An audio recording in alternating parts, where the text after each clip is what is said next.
is David Ruderman, and I am the director of the Herbert D. Katz Center for Advanced Judaic Studies. And with my co-sponsor, the Wharton School, and specifically Dean Gibbons, it is a pleasure for us to welcome you to this first of a three-part lecture series. For some reason, I thought you would be somewhere else today, and it really is quite amazing to see such a crowd. It is really a joy to see you here, and I hope you will feel by the end of these three lectures that you have learned a lot about Jewish history, about economic history, even something about our own world, which is probably what drew you here in the first place. This lecture series is called Jews in Business Between Myth and Reality. And we are going to be discussing both the myth, but also the reality. This group, or this series of lectures, comes out of an exciting group of scholars who are now working at the Center for Advanced Judaic Studies on the theme of Jews, commerce, and culture. The center each year brings 20 of the leading scholars of the world to Penn to study in depth a topic, to create a fellowship, to engage in weekly seminars, and finally to have a conference at the end of the year, and even to publish a book at the end of that year. This year's theme is on Jewish economic history, and when we conceived of the group, we immediately approached Wharton, and Wharton has, and Dean Gibbons in particular, graciously accepted our offer of presenting together the theme of Jews and economic life, and the larger relationship to culture and commerce. We never imagined how timely this topic could be. We thought it would be as interesting as all the esoteric topics of the center, but for some reason the world seemed to have radically changed in the last couple of months, both in a kind of universal sense and also in a particular sense focusing on a part of the Jewish community. I'm not guarantee you we're going to explain everything that is going on in our world. I don't think anyone can. But I do think that there is much to learn about the context of Jewish economic life, and that the scholars that we have assembled are so interesting, exciting, and learned that they have very much to teach us. So I want to recognize there are, I'm not going to call on any of you, but there are a whole bunch of the scholars of the group sitting here in the audience. And Jonathan Karp, I'm going to introduce to you in a second, is one of the leaders of that group.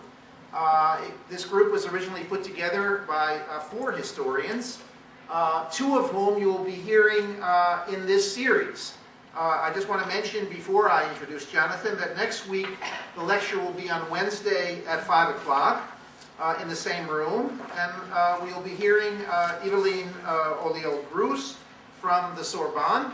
And finally, Adam Teller on February 4th, on Wednesday, from the University of Haifa, before Rothschild, a Jewish businessman in the Ashkenazic world. So, Sephardim, Ashkenazim, 2 case studies of looking at Jewish economic life and understanding its relationship to Jewish culture. Professor Gibbons is not here today, but he will be here next week, and he will also introduce our speakers. So on his behalf, again, I want to say thank you for coming. And now let me turn to introduce a friend and a colleague, Jonathan Karp. Jonathan Karp is Associate Professor of History at Binghamton University. Jonathan has been a fellow at our center for several years. He is a most unusual scholar and a most appropriate person to introduce our series. Jonathan was trained at Columbia University, where he holds a PhD. He has a wide range of interest in Jewish history, beginning with the medieval and early modern period, and extending right up until our contemporary times. You will see how broad he is from his own publications and his own interests, and why he was drawn to propose this topic with his colleagues for a year-long study. His most important book is a book that just came out from Cambridge University Press last year, and I recommend it to you. It is called The Politics of Jewish Commerce, Economic Ideology and Emancipation in Europe, 1638 to 1848. It is a book which traces the history of economic thought in relationship to Jews and Judaism. And it is a remarkable window into the interaction between economic thinkers, the Christian cultural world of elites, and their understanding of Jews, and particularly their economic role within European society. Jonathan was also part of a group that at the center several years ago that dealt with music and art. You will see that you would think economic historians have no musical abilities, but Jonathan is really an exception. And he co-edited a book which was published by our center called The Art of Being Jewish in Modern Times, Essays on Jews and Aesthetic Culture, with Barbara Kirschenblatt-Gimblatt. He has edited several other works, and he is the co-editor of the Cambridge History of Early Modern Judaism, which will soon be published, a monument of scholarship on early modern Jewish culture. But the book that I want to mention to you finally, which is almost finished, gives you an idea of Jonathan's other entry into the business world. It is a book about black music and about the Jewish relationship to black music. The book is tentatively called The Rise and Demise of the Black-Jewish Alliance, a class cultural analysis. But Jonathan has spent a great deal of time studying American music, and particularly the relationship between Jews and black within the music industry. So he is not only a theoretician of early modern economic thought, he is also an historian of a particular industry, a very important performance industry within American culture, which gives him an expertise not only in European Jewish history, but American Jewish history as well. In addition, I could list all kinds of articles and other things that he's written, but I simply want to say one more thing. Jonathan Karp is an extraordinary teacher, an extraordinary gentleman, a person who has endeared himself not only to this group, but to previous groups at the center. And he is a welcome visitor every time he comes. And since he conceived of this project, it seemed appropriate that we present him to you to talk about, and the topic is called, as he puts it, one second, you all know it by heart, A Head Without a Body, Reconstructing the History of Jews in Business, which will serve for us as the introduction to this series. Without further ado, Professor Jonathan Karp.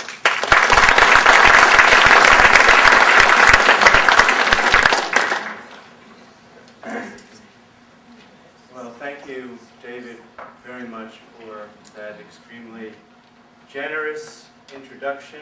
And I want to thank all of you for coming. Never expected this size turnout. I just didn't think there were that many Jewish Republicans. To the Obama, okay, but you know, that's great. Vive la différence, as they say. And I want to thank the Wharton School for co-sponsoring this series, and of course just take the opportunity to thank David Ruderman, who runs the Katz Center for Advanced Jewish Studies, one of the most marvelous centers for academic research and inquiry and discussion that I am aware of, and certainly the pinnacle in Jewish studies. And it's such an honor to be a part of it, and it's such a fantastic experience to meet all of these other scholars who are delving into topics that I am interested in, and particularly now Jewish economic life and Jews' commerce and culture.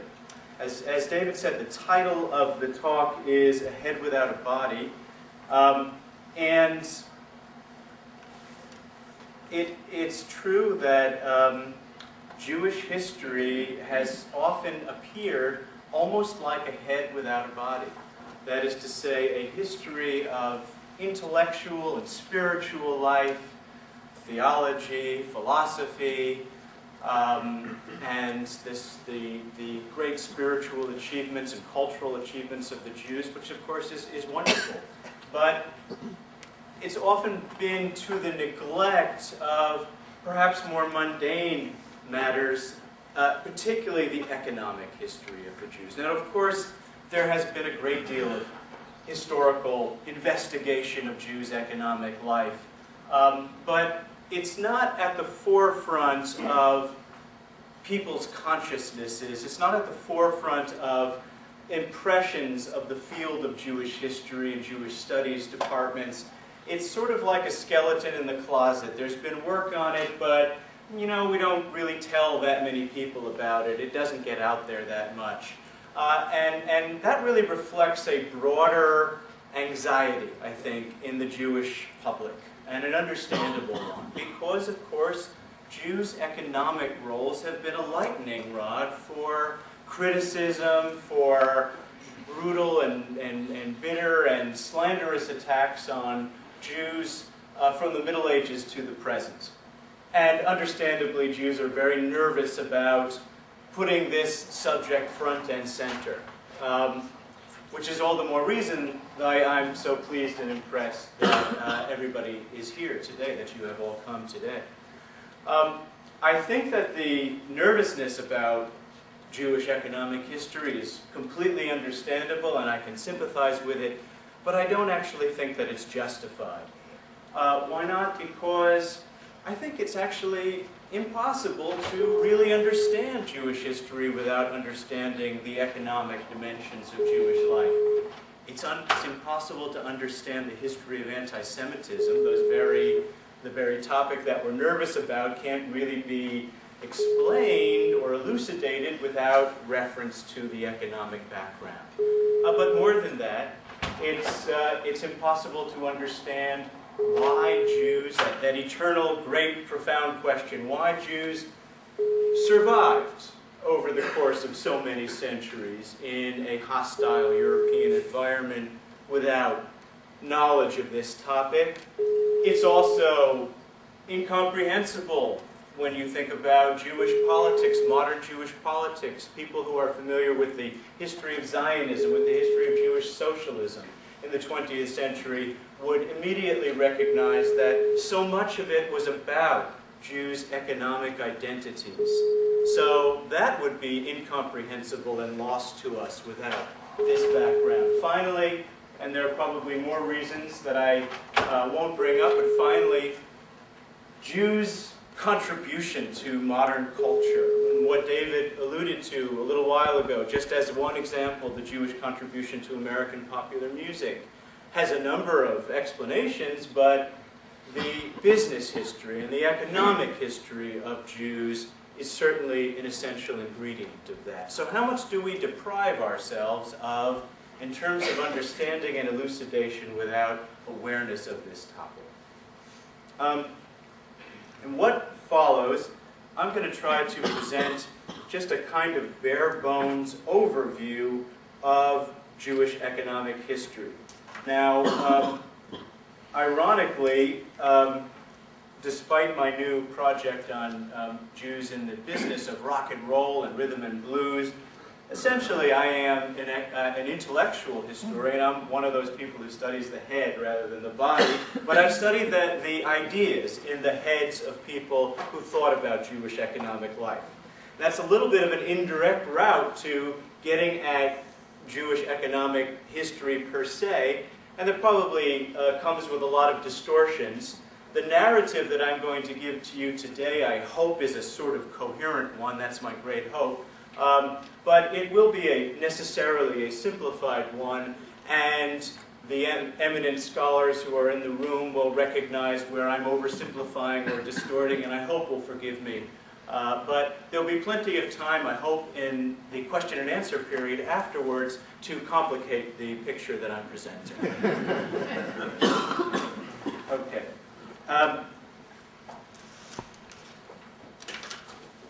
The economic dimensions of the history of any people are, of course, very important. And economics right now, in this very moment in American life, we can see that it's paramount. I recall an earlier political season when James Carville admonished his fellow Democratic workers, "It's the economy, stupid." Unfortunately, we don't really need any reminder of that now, but what James Carville was really saying was, people vote their pocketbooks. people vote their economic interests. Don't lose sight of that. And I think that's an important idea, that, that people's perceptions, their ideas, are in some way shaped or at least influenced by their livelihoods, by their material conditions and circumstances. It's not a new idea. It's an idea that we sometimes associate with the word materialism, a materialist view of history, and it came into existence in the 18th century, but its most forceful advocate was none other than Karl Marx. Karl Marx famously said, "Social being determines consciousness." Write a few terms on the board.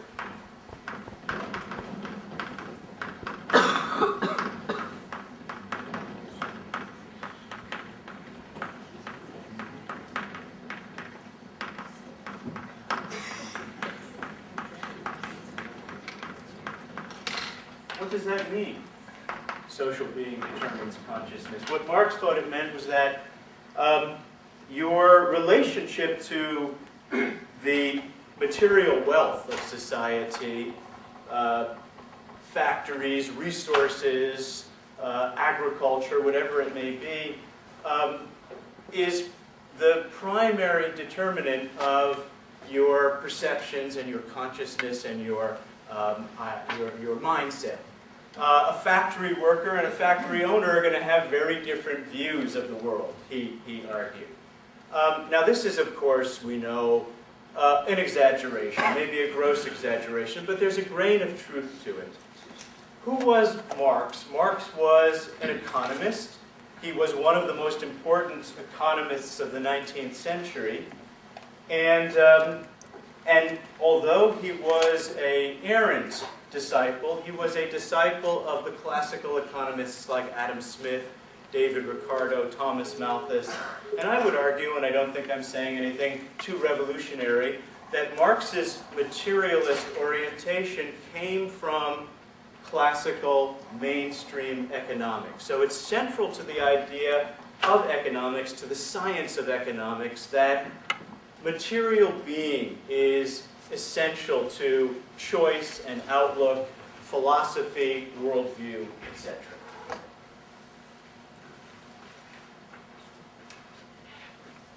Now, if economics is important, and if economic history is the effort to apply economic analysis to the past, then Jewish economic history must be important too. We'll return to this point, but I think it begs a question.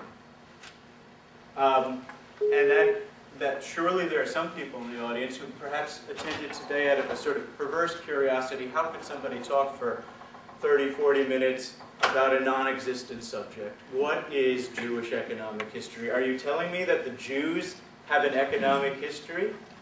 Well, Jews have existed for thousands of years. They've lived in all regions and parts of the world. How could it be possible that there is a kind of unifying, coherent economic life of the Jews? Jews participate in the economic life of the United States. They participated in the economic life of Russia. There's an Israeli economic history. But a Jewish economic history? That seems a little bit far-fetched. And I have to concede the point in part. So I will not be talking about the Jews as a whole. I will narrow my subject ever so slightly. I won't talk about biblical Jews or Talmudic Jews, but I will talk about Jews, essentially European, as well as Jews from the Mediterranean world, from the Middle Ages to the present. Now, of course, that's still a huge chunk, but I am going to argue that there are some unifying characteristics that justify looking at this big period, as diverse and heterogeneous as it is, as a kind of coherent economic history.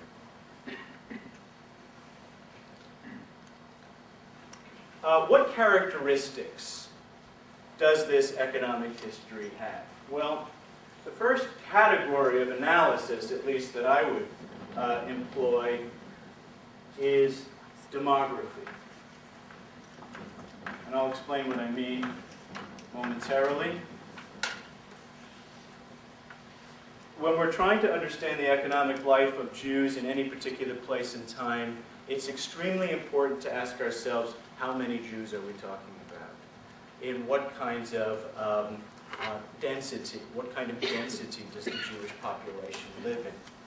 As a rule, the smaller the Jewish communities dispersed over a region, the more homogeneous, the more uniform their economic character will be.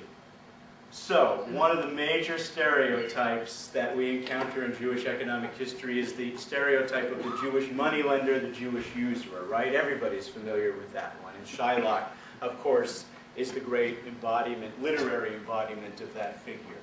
I'll explain in a minute why that figure is not nearly as ubiquitous as he has been made out to be. But for the time being, let me just say that where Jews were often money lenders, or at least Jews engaged in lending on a widespread basis, was where Jewish communities were relatively small. And I'll come back to money lending in a moment. When you have a large Jewish population, so small Jewish populations in medieval Central Europe from the 12th to the 14th or 15th centuries, okay? But where you have large Jewish populations, for instance, in Spain in the 14th century, or in Poland in the 18th century, their size matters. Again, the larger the population, as a rule, the more diverse, the more ramified, the more complex the Jewish economy will be. It would be impossible for a population of several 100,000 people, or even 1 million people living in even a large region of early modern Poland to all have been money lenders. And of course, they were not all money lenders. Who are they going to be lending money to on that kind of wide scale? So when you have a large population, you also have a Jewish internal market that is going to generate demand for products, for services, and you're going to develop craftspeople, you're going to develop other kinds of services, which mean that it's going to be a much more complex picture than in these smaller communities. So that's the first characteristic. The second characteristic that I want to talk about is functionality.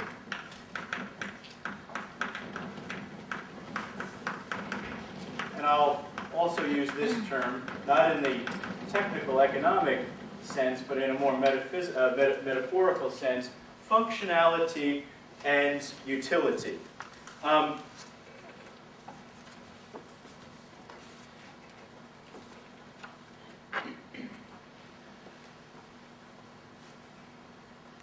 Jews, it's very important to understand that Jews were uniquely tolerated in the Christian Middle Ages.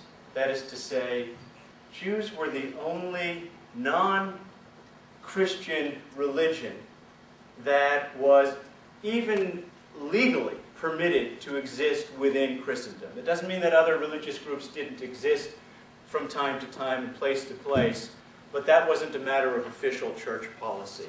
It was official church policy that Jews should be tolerated, albeit in a humiliated and depressed condition, perhaps, but nevertheless tolerated. And the question is why? And the primary reason is a theological reason.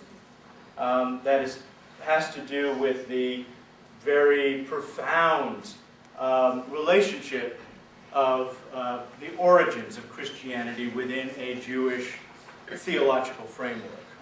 But the second reason, the one that I want to focus on today, is more important on a mundane, day-to-day basis, and that is that Jews performed economic services for elites within the Christian community that made it advantageous for those elites to retain a Jewish population of varying size for varying durations. Okay? So that's what I mean by functionality. Where did this, and this functionality was was essentially rooted in commercial and then in financial services that Jews performed for these Christian elites. Essentially nobles, but also even the state, princes, even emperors. Okay. What were the origins of this economic functionality, this utility, this commercial or financial utility that Jews performed that was essential to their existence within Christendom, their unique position within Christendom as a tolerated non-Christian minority? The origins of Jewish communities in Northern Europe are extremely murky. There were Jews living in Italy, in Iberia, in southern France during the Roman period. And the Jewish diaspora long predated even the Roman Empire. But what's interesting is that Jewish diaspora life in antiquity was not commercial in orientation. In other words, the Jewish diaspora, the far-flung Jewish communities of the Mediterranean world at the time of the late Roman Empire were not dominated by merchants, as they would later be in medieval times. Our records seem to indicate that those Jewish communities were populated by farmers, agriculturalists, landowners, craftspeople, mercenaries even, but not on the whole, not predominantly by merchants. So something occurred that changed the diaspora life of Jews, especially in the Mediterranean and then in Northern European domains. And what occurred? And that's a great mystery that I think historians have not adequately solved. But one theory that is actually a very old theory, but has a certain credence to it, is that it was the Islamic conquests of the Mediterranean world in the 7th and 8th centuries that affected Jewish history just as they affected general history profoundly. There was a Belgian historian named Henri Pirenne who wrote a book called Mohammed and Charlemagne, in which he argued that the Roman Empire didn't really end until Muhammad. And what he meant was that Europe didn't develop its own, Northern Europe didn't develop its own independent cultural, social character until it was cut off from its traditional connections with the Mediterranean world. And it was Islam, if not Muhammad himself, that effected that break between the Mediterranean world, the seat of civilization for centuries, if not millennia, and Northern Europe. And we all know about the Cold War in 20th century America. Well, the battle between these two religious camps had something of the quality of a Cold War, and sometimes a hot war. But it certainly greatly restricted if it didn't eliminate contacts and connections which had existed for so long. So how does that relate to Jewish history? Well, Jews were one of those groups that could still retain connections between those two domains. And when it came to economic life, it might have been the case that this was an important factor recommending the presence of Jews in Northern Europe, that they had possible connections that enabled them to keep alive or revivify the old trade routes that had extended beyond the borders of Christendom. And what we do know is that in the early Middle Ages, Jewish communities, small Jewish communities that existed in France, as well as Jewish colonists coming mostly from Italy, were afforded very, very favorable privileges by powerful Christians, local lords, nobles, people who, bishops who were also part of the nobility who might have control over an entire region or town. These contracts or privileges basically said the following: we will provide you, Jews, with physical protection and security, and we will give you a great deal of freedom of movement, and of course we will give you religious freedom. And what do we want you to do in return? We want you to settle and to stimulate wealth through commerce and trade. We have a wonderful example of this kind of contract from the 11th century.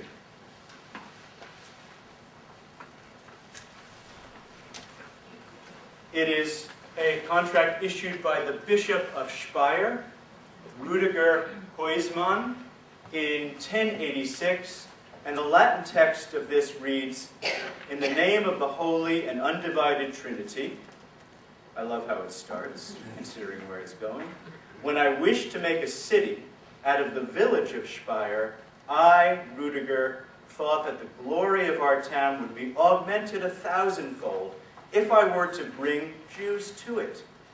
I have accorded them the free right of exchanging gold and silver and of buying and selling everything they use." And then it goes on to enumerate the various privileges and rights and protections as well as obligations that the Jewish community would have. And clearly, this document was composed in conjunction with Jews. Jews were consulted in the composition of this document. Otherwise, it wouldn't make any sense. Now, this Bishop's Rüdiger's 1086 charter provided a kind of archetype or model that was adopted in the German Empire in the subsequent century and even had an influence well beyond into Eastern Europe in centuries afterwards. So it's a very important document and in many ways a kind of a model or archetype, as I said. It raises a number of questions, though, because the arrangement, the contract based upon Jewish functionality and utility had consequences, and not all of them nice consequences. But let me start with one that was, if not nice, then not nice, but sort of just interesting. And it has to do with the internal life of the Jews. Jewish religion and law was affected by Jews' new utility and their new role. And then we're still talking about small numbers of Jews in Central Europe, in Germany, in the Rhineland region, in the 11th and 12th and 13th centuries. But here, what I said to you a little bit earlier, that Jews in the diaspora in the Roman times did not have an overtly commercial character, and that something changed in order to change that profile. That's also underscored by the nature of Jewish law, halakha. Jewish law has a number of prohibitions, inhibitions, rules against trading with non-Jews, especially in the period leading up to Gentile holidays, out of fear that such intercourse would be a contribution to irreligion or pagan religion or what have you. And of course, Christianity was for the most part, despite some apologetic pronouncement, was for the most part, especially in this period, regarded as a form of idolatry. So those rules would have held. Well, that seems to suggest that, first of all, this law, Jewish law, Talmudic law, was created in an environment in which Jews pretty much lived amongst themselves, even though it was produced in the diaspora, in the Babylonian diaspora.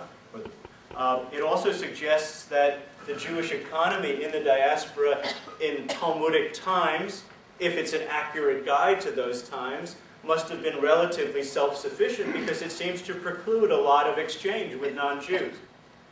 But that would not have been viable in the Middle Ages in Christendom, based upon my first point, demography, the small size of the Jewish community. How else are you going to survive? Your purpose there, in being there in the first place, is to trade. And how are you going to survive without it if you adhere to these rules? So Jewish law was altered or adapted, and rabbis went to great lengths to modify the technicalities of Jewish law to permit what Jews were already doing anyway. Okay?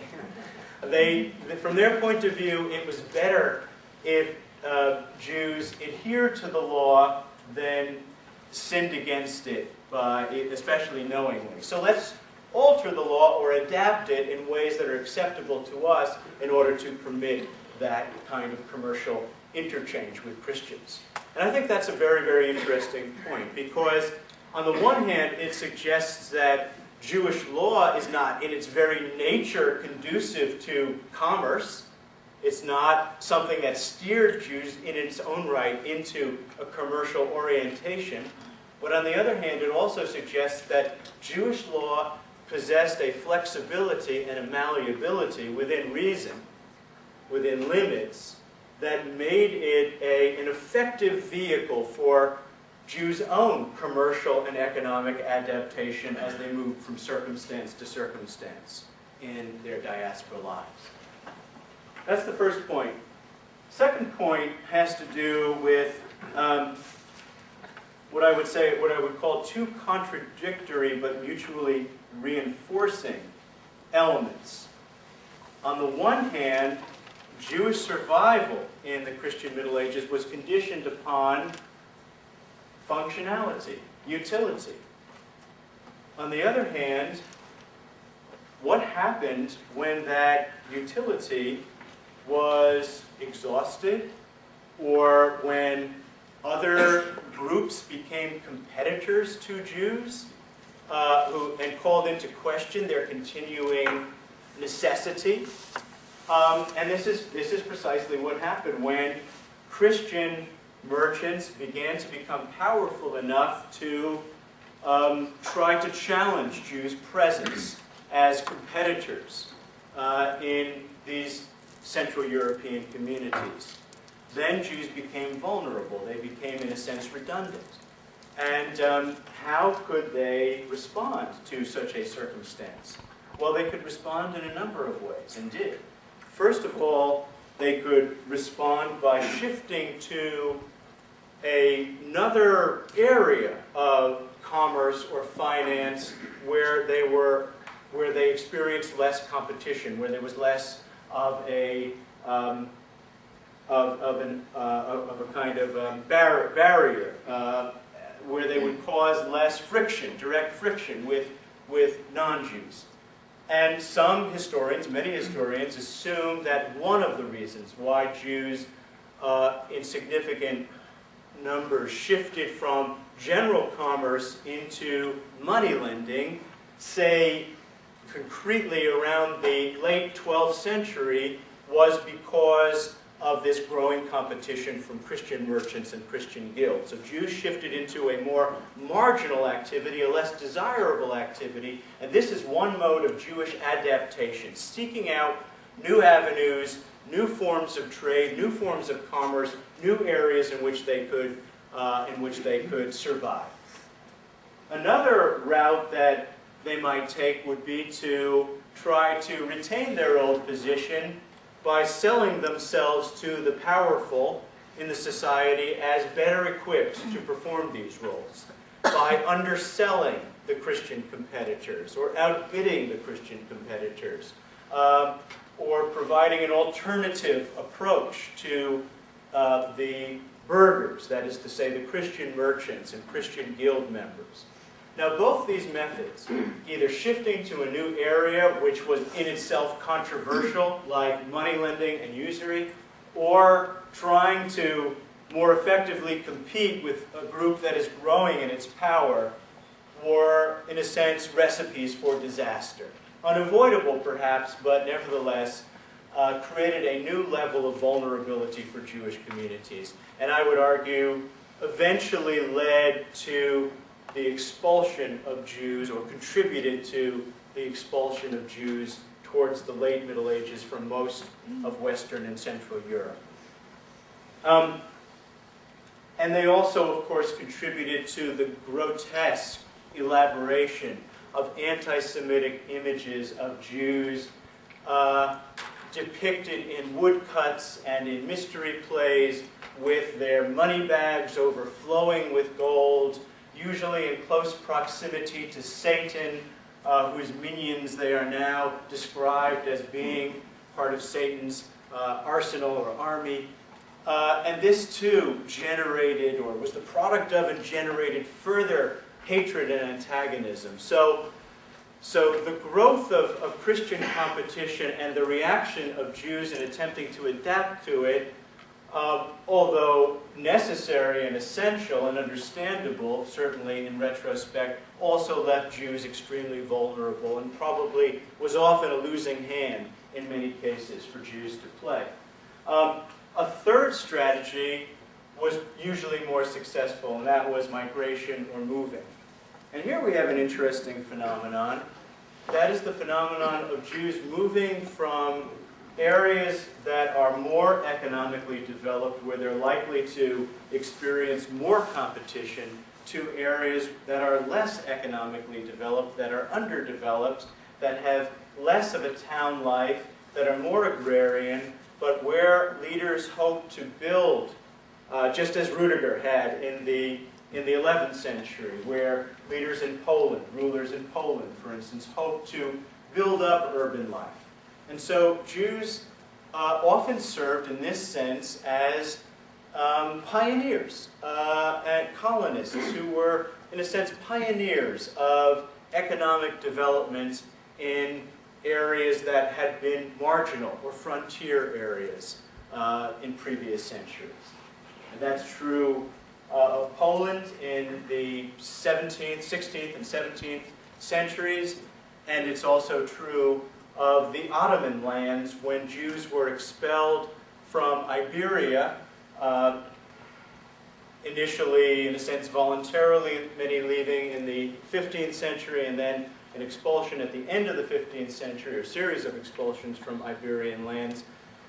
Many Jews, not all, not most, but many were able to go to the Ottoman lands in the eastern Mediterranean, where they were welcome because of the services, the commercial services that they could perform, and where this process of this sort of catching up, underdevelopment, the use of Jews as one amongst many, not the only tool, not the exclusive tool, not necessarily even the primary tool, but one tool among many for trying to generate economic activity.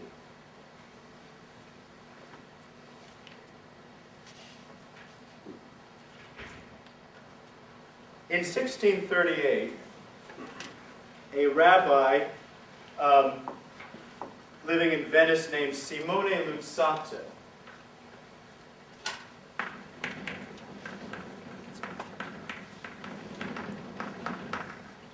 wrote a pamphlet which would become one of the most important economic writings of the Jews. And that's called the Discourse on the Jews of Venice. And what Luzzatto wrote in that pamphlet, amongst other things, were that he argued that Jews were not commercial. They were not merchants by their internal nature, but they were merchants because of their historical experience, by virtue of necessity. What he argued was harsh necessity. And these are his words. The Hebrews, more than any other people, have been educated in the school of necessity. Excluded from other professions, they must earn their livings through diligent industry and make their way by painstaking determination and assiduity. And what's interesting about Luzzatto's statement is not just that he's making that interesting argument that it's not in our natures, but it's in our experience, which I mentioned a moment ago, which is in a sense a kind of apology for the Jews. Don't blame us for being this way. It's not something that we're born with. It's something that we acquire. There's that, but there's also a recommendation of Jews. And what is Luzzatto saying?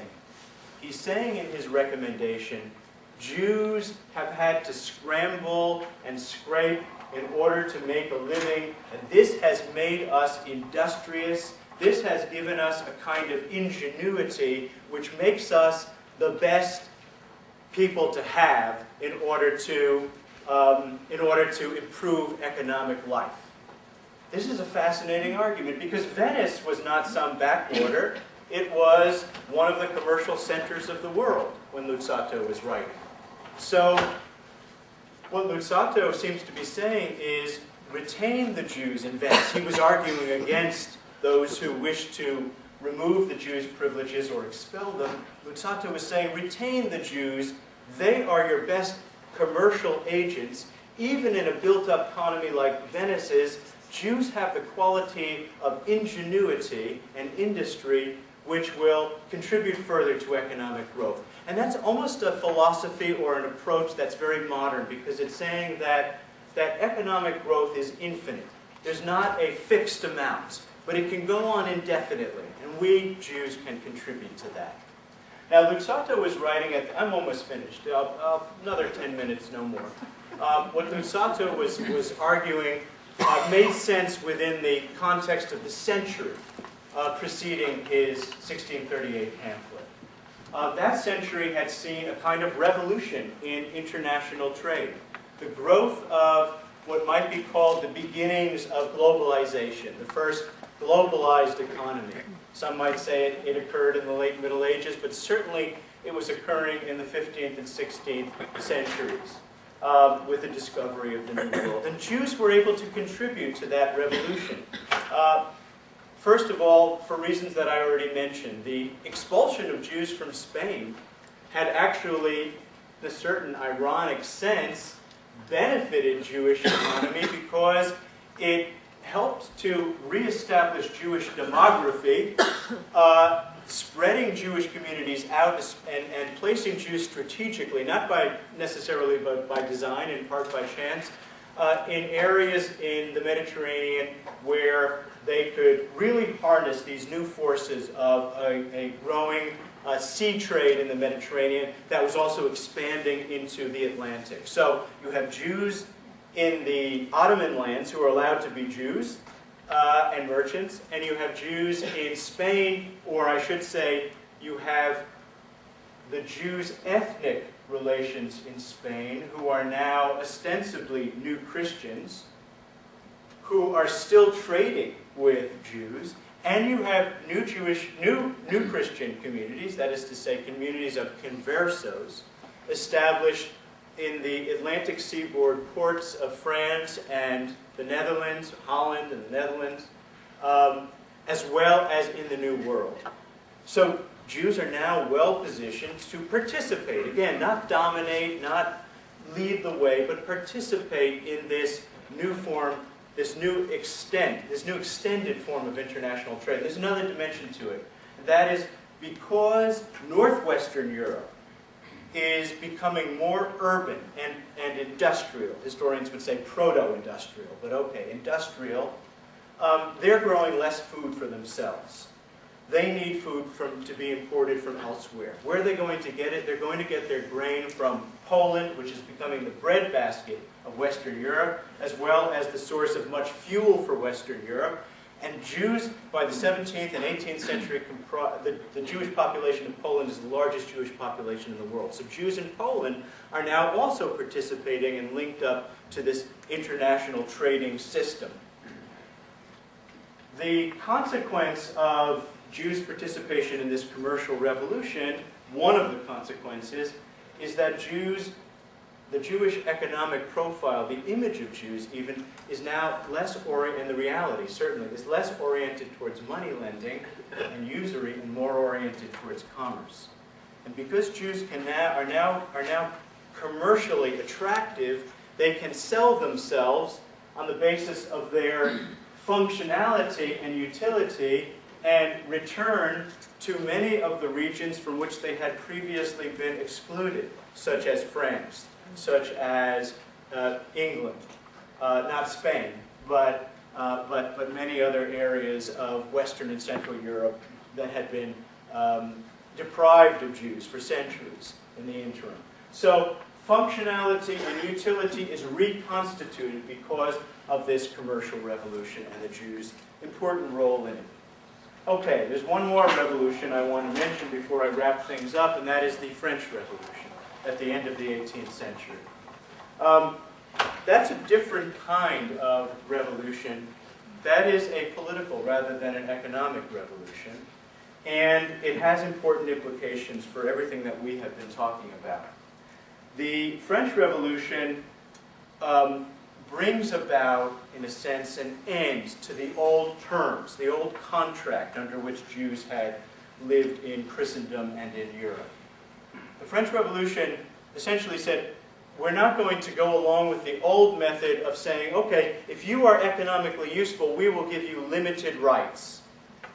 The French Revolution was saying, you can now be full citizens, that's a new concept, in France, and by extension as the influence of the revolution spread elsewhere in Europe, in Germany, and wherever.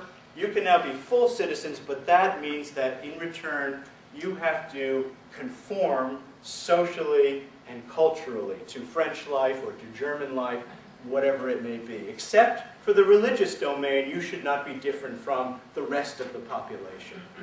This was a huge problem for Jews. Why?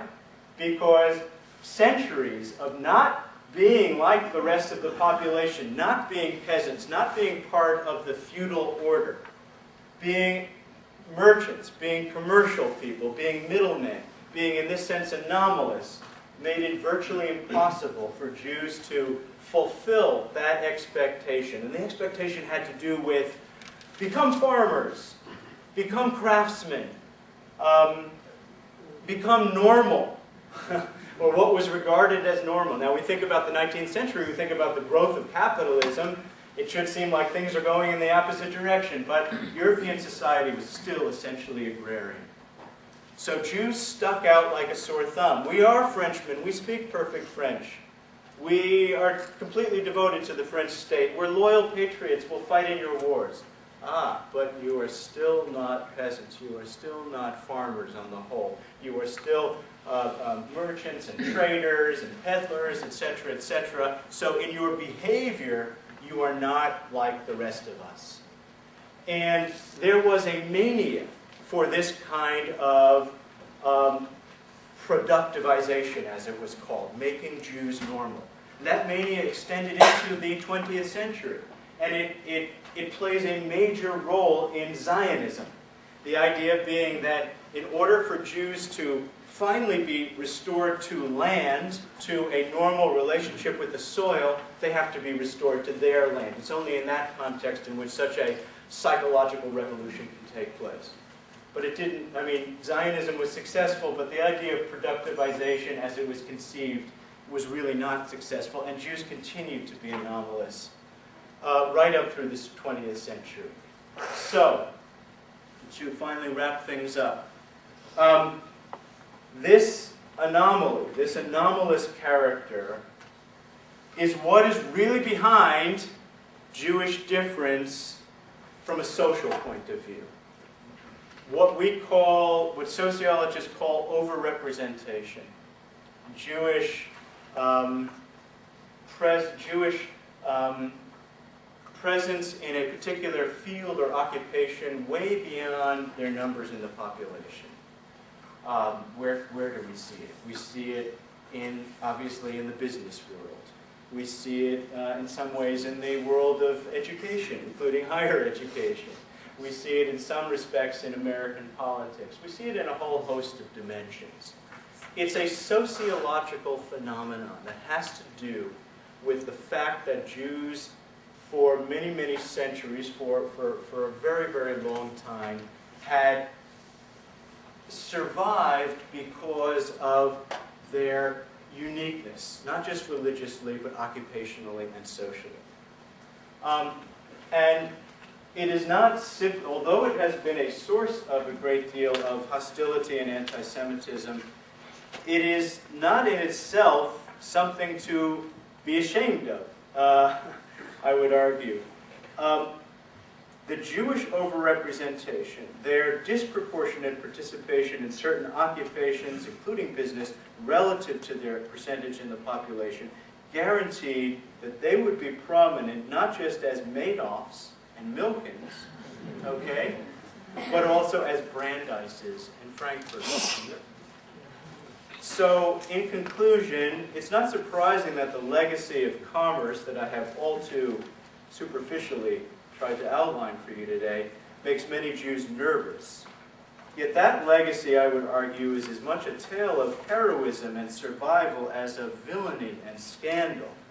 And even in difficult times like our own, it's an inheritance that Jews should investigate and even proudly embrace. Thank you.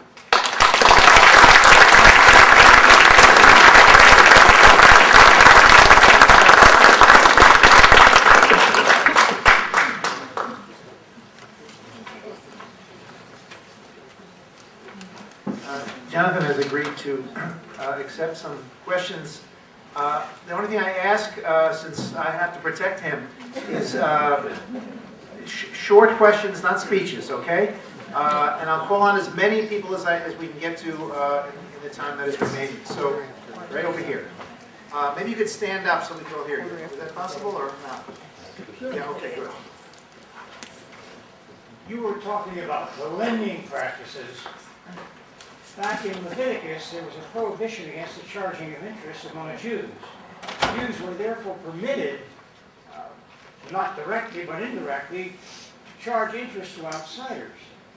Now, at the time of the Middle Ages, the Jews were then right Johnny on the stick to charge interest because the Christians were not allowed to charge interest to each other. Okay. So they were money lenders because they were the only ones who could lend money and interest. It's funny, and I may find out that I'm wrong, but my recollection right now, as I've finished, is that I left only one paragraph out of my talk that I had intended. And you very astutely identified it. I was going to say that, yes, this religious prohibition on lending at interest to one's co-religionists, but permission by inference, not by inference, by overtly stated in Scripture, the lending to the stranger meant that as a religious minority, as said, one really tolerated religious minority in Christendom, Jews, in a sense, had the blessing, almost, of the church to lend at interest, whereas Christians did not. That's just true as far as it goes, but where it doesn't go is demography.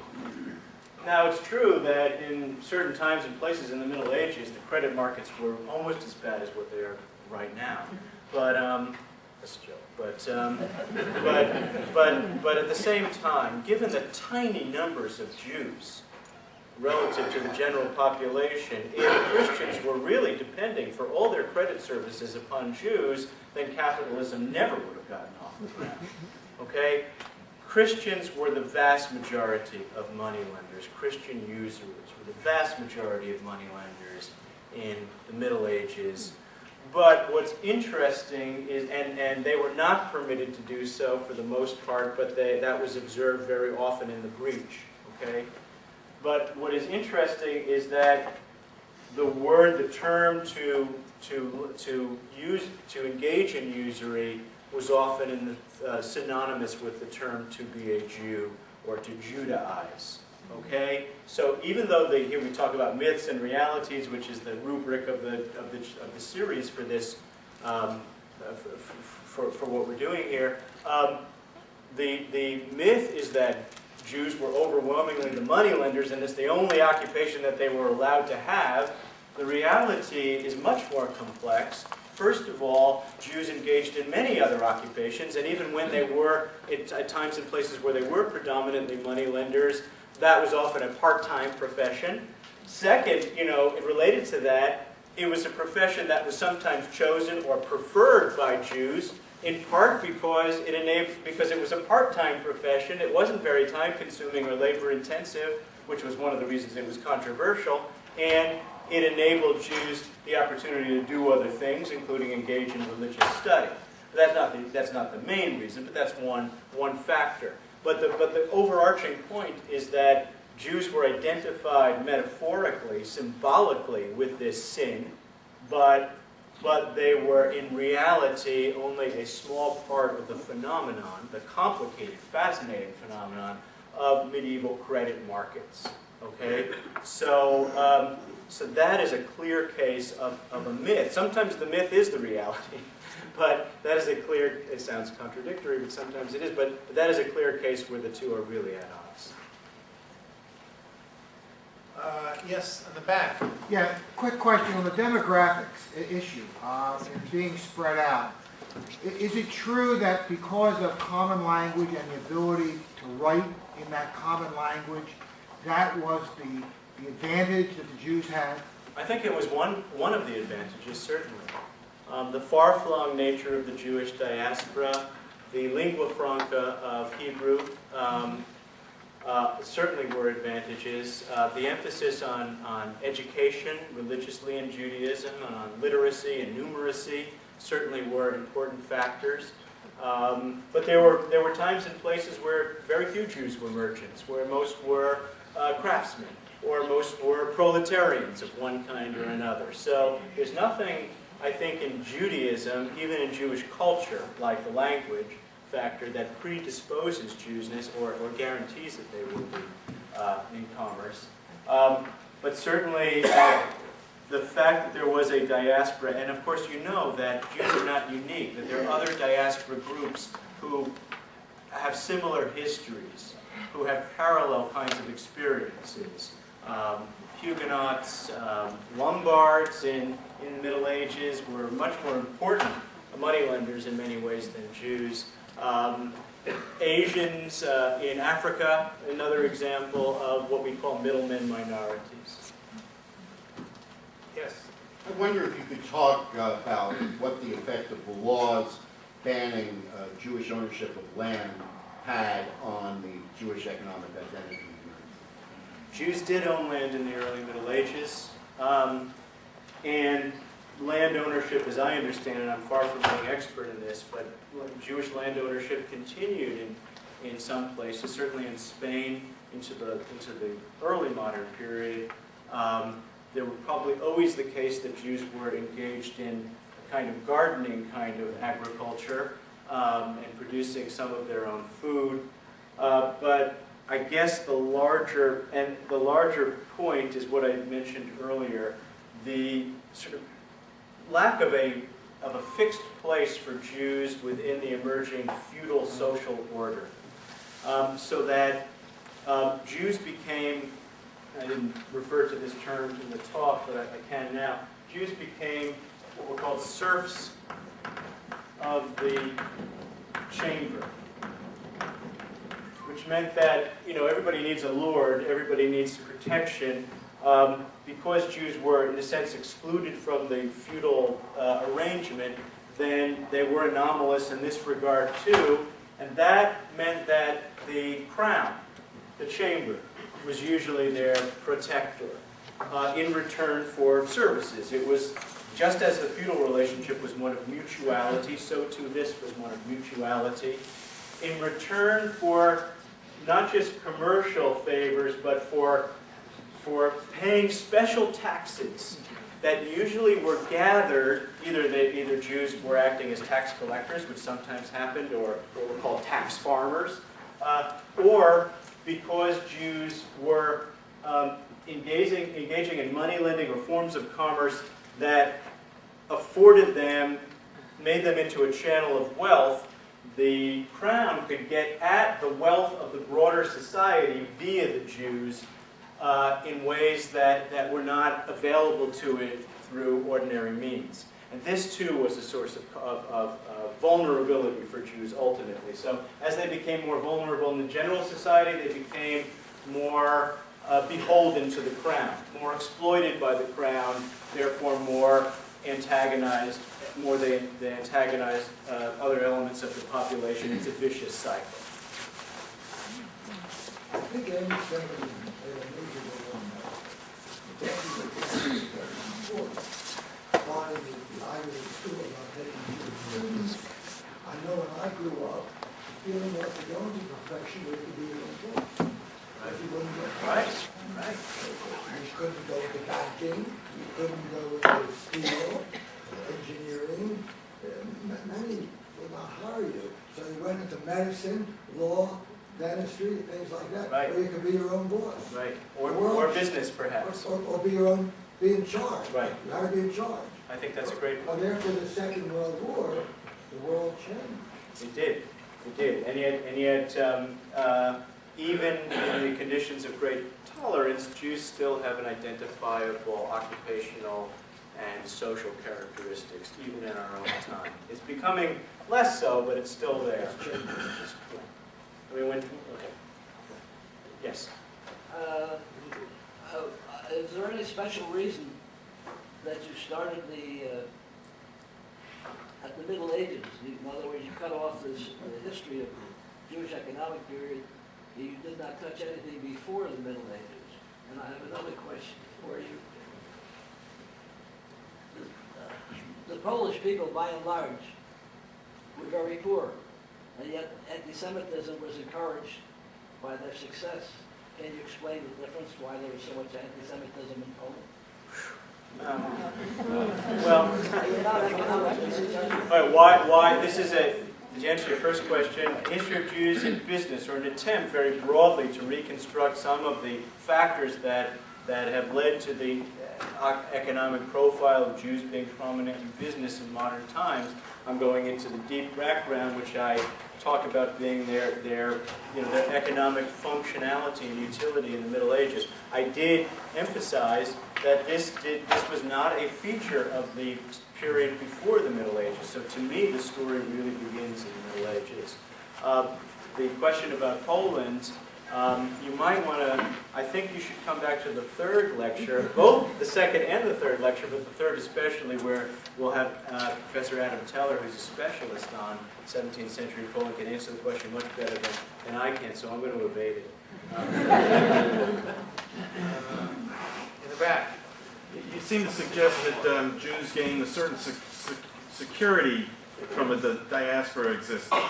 And I'm wondering, in today's world where Jews are concentrated in Israel and in the United States, and more so probably in the future, whether that bodes well or not. That's a great question. One of the rationales for Zionism, obviously, was that diaspora life was untenable, was increasingly untenable. And it's interesting, there are many, Zionism is such a wonderful, fascinating topic, and there are many dimensions to it, but the economic dimension is not less interesting than the others.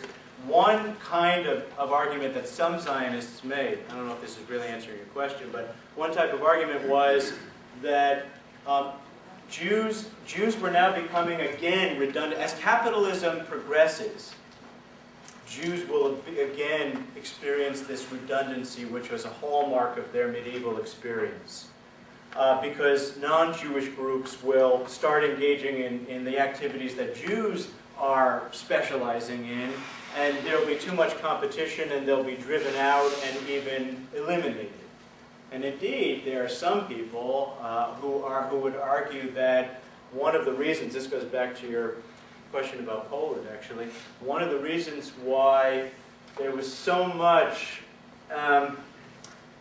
why the position of Jews during the Holocaust in many parts of Eastern Europe was so extremely vulnerable in relation to not the German invaders, but the general population surrounding them, was that Jews were, in a sense, occupying a position within that society of being a kind of alien middle class, or a middle class-like group in those societies, right? And so, in order for those societies to do what nationalists and national development always seems to want to do, which is to put its own people into the key positions, to develop its own middle class, to move away from a kind of more agrarian and peasant model society to a more modern capitalist society, or at least industrialized society, Jews were standing in the way. Now, I don't know if this is a proper way to think about anti-Semitism in Eastern Europe, but I think it's a factor. So there were Zionists who argued that modern capitalism was actually making life worse for Jews. It was eliminating their unique functionality, and so the only way for Jews to survive would be to resituate themselves in a land of their own. In the modern world, the diaspora was no longer tenable, according to this argument.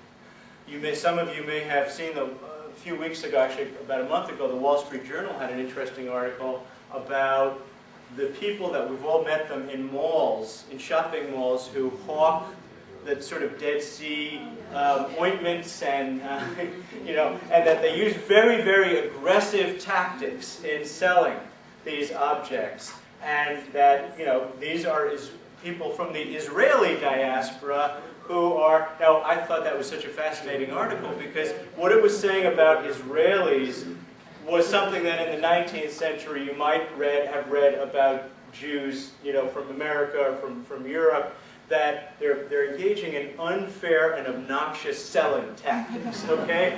That's also what Luzzatto was talking about when he said, necessity drives us to be more aggressive as commercial people, and that may be obnoxious, but it's also a good thing for capitalism. How about the last question back there? My question also has to do with the fact you start with the Middle Ages. I mean, you're talking about some kind of connection of Jews and finances or in money.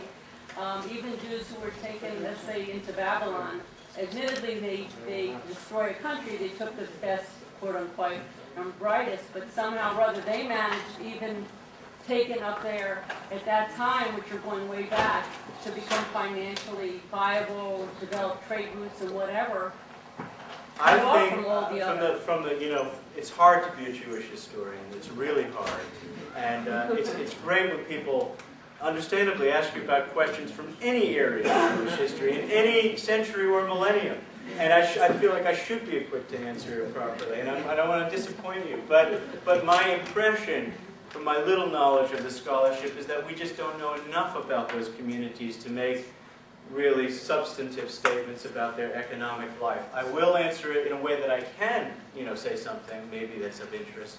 That is 19th century, sometimes anti-Semitic, sometimes philo-Semitic scholars, sometimes even Jewish scholars, sometimes argued that Jews always had this commercial disposition, and that one finds it in the Bible. One finds it in Josephus's accounts of the Tobiads in Palestine who were tax collectors. You can fish for evidence on the basis of the flimsiest materials anywhere, but it's really entirely speculative. And I think what we do know about at least the Roman era diaspora in the Mediterranean suggests that. It doesn't say that there weren't Jewish merchants or they weren't important. It's just that this was not the overarching character of Jewish life as it would be in some centuries in Christendom later on. So.